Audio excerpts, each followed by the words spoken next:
Hello everyone, I welcome you all to my channel study planet.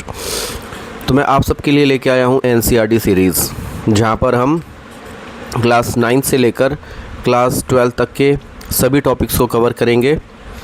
और जो ये classes हैं ये जो स्कूल स्टूडेंट्स के लिए तो देखो बेनिफिशियल है ही हैं, ये उन कैंडिडेट्स के लिए भी बेनिफिशियल है जो टीचिंग कॉम्पिटिटिव एग्ज़ाम में अपीयर होते हैं, लाइक एचटेट, जहाँ पे टीजीटी पीजीटी लेवल पे एनसीईआरटी से भी क्वेश्चंस पूछे जाते हैं। तो कुछ बच्चों की डिमांड पे मैंने क्लास 11 से शुरू किया है, पर ये कवर होते ही मैं क्लास 9th को भी कवर करूँगा, क्लास 10th को भी कवर करूँगा। तो हम पोर्ट्रेट ऑफ लेडी के पहले में बात कर लेते हैं कि एक्चुअल में इसका जॉनरा क्या है। ये एक ऑटोबायोग्राफिकल वर्क है, जहाँ पर हमें खुशवंत सिंह की अपनी दादी माँ के साथ उसके रिलेशन का पता लगता है कि उनकी बॉन्डिंग कैसी थी। क्लियर। जब और ये यहाँ पे हमें इस टॉपिक में खुशवंत सिंह के बारे में हमें ज़्यादा कुछ तो पता नहीं लगता, सिर्फ उसकी एक विलेज लाइफ से लेकर उसकी सिटी लाइफ तक की जर्नी का पता लगता है।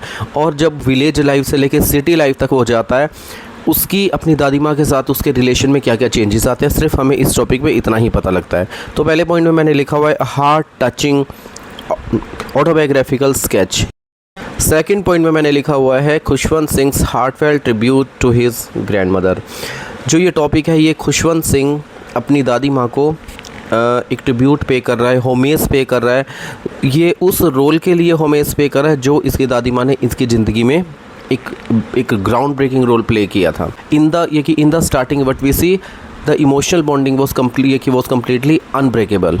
वो तो बाद में जब ये सिटी में शिफ्ट होता है तो मतलब जो एक कमी आती है रिलेशन में, वो खुशवंत सिंह की तरफ से आती है, not on the part of grand माँ की तरफ से नहीं आती। क्लियर।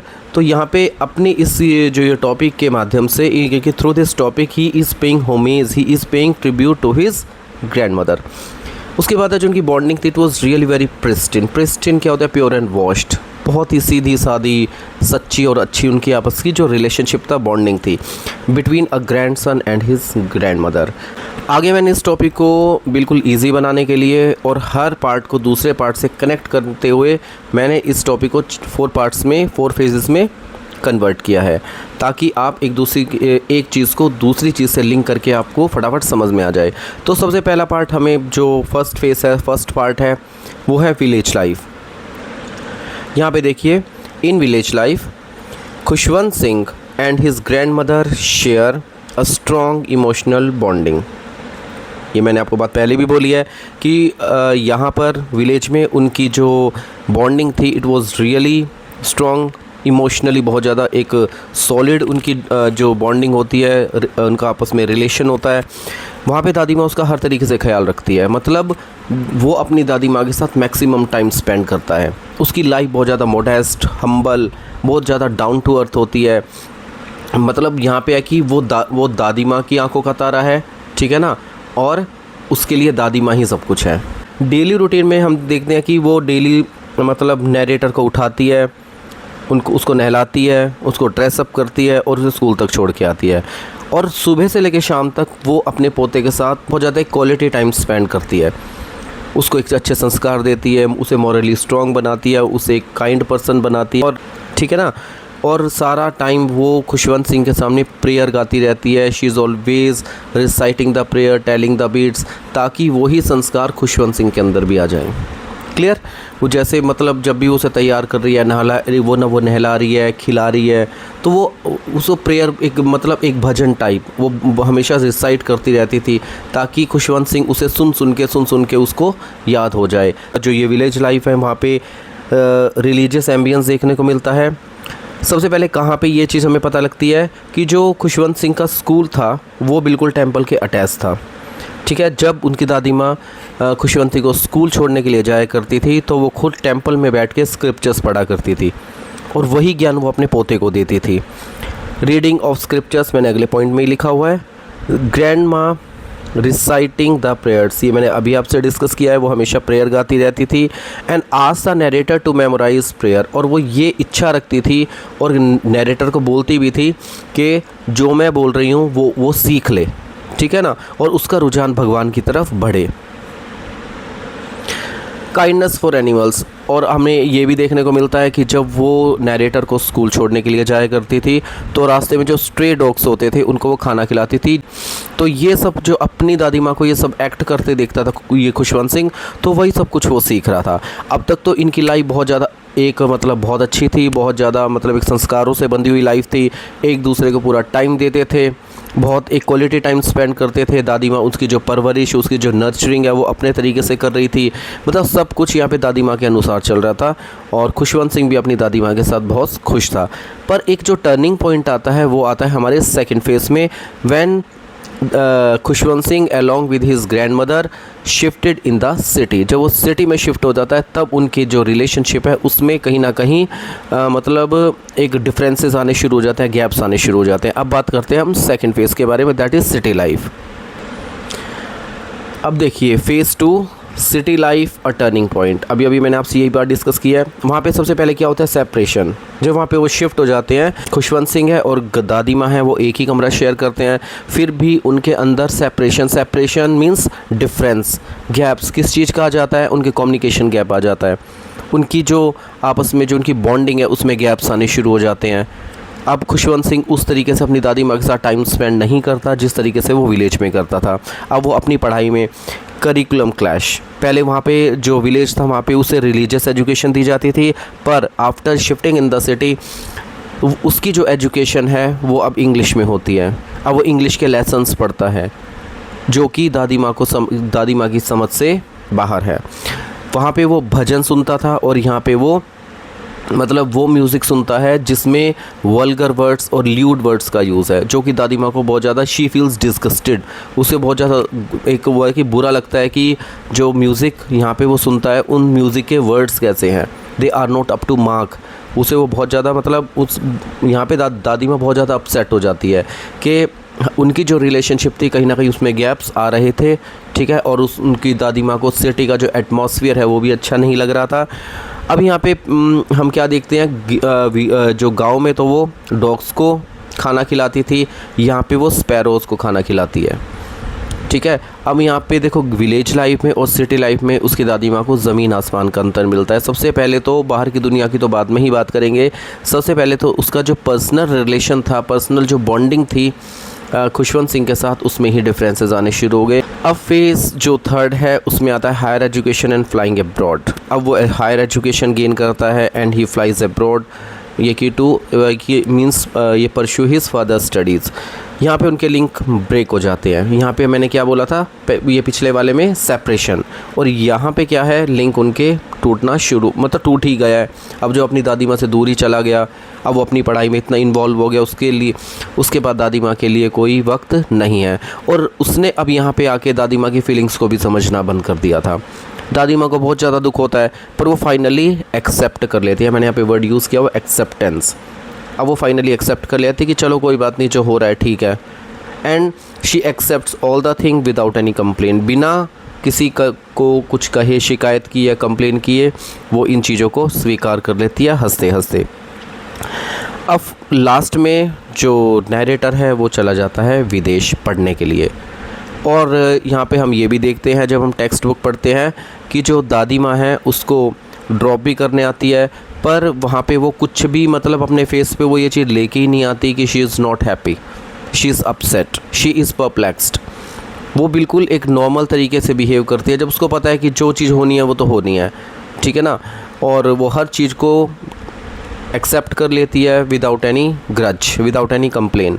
तो वो बड़े मतलब एक पीसफुल तरीके से अपने पोते को विदा करती है। अब लास्ट फेज़ में हमें देखने को मिलता है नैरेटर्स होम कमिंग। अब वो विदेश से पढ़ के वापस आ चुका है और हमें यहाँ पे दादी माँ की पीसफुल डेथ देखने को मिलती है।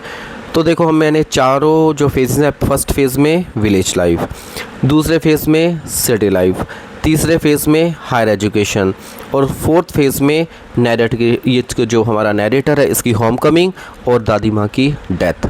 तो सारे फेजेस को मैंने बिल्कुल कनेक्ट कर दिया और सभी फेजेस में क्या क्या चीज़ें इंपॉर्टेंट हैं, क्या क्या बातें हुई हैं, वो मैंने सारी अपनी वीडियो में डिस्कस कर दी।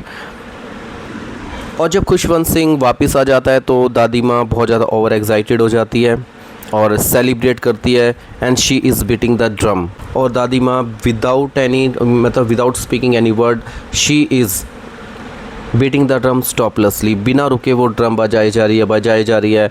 बस वो आप ये यहाँ पे कह सकते हैं कि उसको, जो दादी माँ को ये पता लग चुका था, अंदर से इंट्यूशन आ चुकी थी कि उसका जो एंड है, जो डेथ है वो बहुत ज़्यादा पास है।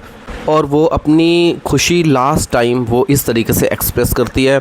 उसके बाद वो उस रात कुछ भी नहीं बोलती है, बिल्कुल साइलेंटली लेट जाती है और अगले दिन हम देखते हैं उनकी पीसफुल डेथ। अब उनकी डेथ पर अब यहाँ पे आप ये देखेंगे कि दादी माँ के साथ जो दादी माँ का जो एक एक बॉन्डिंग थी, एक जो रिलेशन था, वो सिर्फ एक इंसानों के साथ नहीं था। उनकी जो बॉन्डिंग है बर्ड्स एनिमल्स के साथ भी थी, नेचर के साथ भी थी। यहाँ पे ये देखिए मॉर्निंग बाय बर्ड्स, वहाँ पे जिन पक्षियों को वो खाना खिलाती थी, दादी माँ की डेथ पर वो पक्षी भी दुख एक्सप्रेस करने के लिए आते हैं, शोक मनाने के लिए आते हैं। और जब दादी माँ को वहाँ से ले जाया जाता है क्रेमेशन के लिए, तब जो बर्ड्स हैं वो चुपचाप दादी माँ के पीछे पीछे उड़ते हैं और अपना दुख को एक्सप्रेस करते हैं। तो यहाँ से ख़त्म होती है हमारी the portrait of a lady. अब हम बात कर लेते हैं इसके सेंट्रल थीम्स की। देखो, हमने पूरे टॉपिक को पढ़ा और समझा, अब इनकी सेंट्रल थीम्स के बारे में बात करते हैं कि क्या थीम एक्सप्लोर होती है यहाँ पे। सबसे पहले वही है डीप इमोशनल बॉन्डिंग। दादी और पोते में एक जो डीप इमोशनल बॉन्डिंग है वो हमें देखने को मिलती है। उसके बाद आता है जनरेशन गैप। जनरेशन गैप यहाँ पे देखो, एक जो ग्रैंड मदर है ग्रैंड सन में, देखो आपस में जनरेशन गैप तो होगा ही। जो चीज़ दादी माँ के लिए सही है वो पोते को ठीक नहीं लगेगी, और जो ग्रैंडसन को जो चीज़ ठीक लग रही है वो दादी माँ को ठीक नहीं लगेगी। मतलब यहाँ पे जो हमारे एल्डरली पर्सन है उनका और जो यंगस्टर्स हैं उनके बीच में जो जनरेशन गैप आता है, उसकी वजह से काफ़ी इश्यूज़ क्रिएट होते हैं, मिसअंडरस्टैंडिंग क्रिएट होती है, सोच में गैप शुरू हो जाते हैं, डिफरेंसेस होते हैं, क्लैशिंग होती है, कॉन्ट्रडिक्शंस होते हैं, ठीक है ना, वो सारी चीज़ें। तो इसी तरीके से अब जब वो सिटी में शिफ्ट हो गए थे भाई, तो वहाँ पे दादी माँ के लिए वो सब कुछ गलत था कि वो वल्गर टाइप के जो वो गाने सुनना और इंग्लिश एजुकेशन वहाँ पे गेन करना और अपनी जो रिलीजियस एजुकेशन है उससे दूरी बना लेना, पर वो पोते के लिए बिल्कुल सही था क्योंकि उसको अपना फ्यूचर बनाना था। और यहाँ पे हम देखते हैं चेंजिंग रिलेशनशिप, विलेज से लेकर सिटी तक हमें क्या देखने को मिलता है, रिलेशनशिप में चेंजेस। उसके बाद है ट्रेडिशन वर्सेस मॉडर्निटी। विलेज में वो ट्रेडिशन थे और सिटी में मॉडर्न हो गए, दोनों में डिफरेंस है। Loss and acceptance. दादी माँ लॉस किस चीज़ का, यहाँ पे लॉस है बॉन्डिंग का, रिलेशनशिप का। और फाइनली दादी माँ उसे क्या करती है, एक्सेप्ट करती है विदाउट एनी ग्रज। उसके बाद है इनएविटेबिलिटी ऑफ डेथ। अब दादी माँ की डेथ हो जाती है, डेथ से कोई नहीं बच सकता। Who has taken birth has to die one day. जिसने भी जन्म लिया है उसे मरना ही मरना है। ये हमें जो डेथ साइकिल है वो हमें लास्ट में देखने को मिलता है, थीम ऑफ डेथ देखने को मिलती है।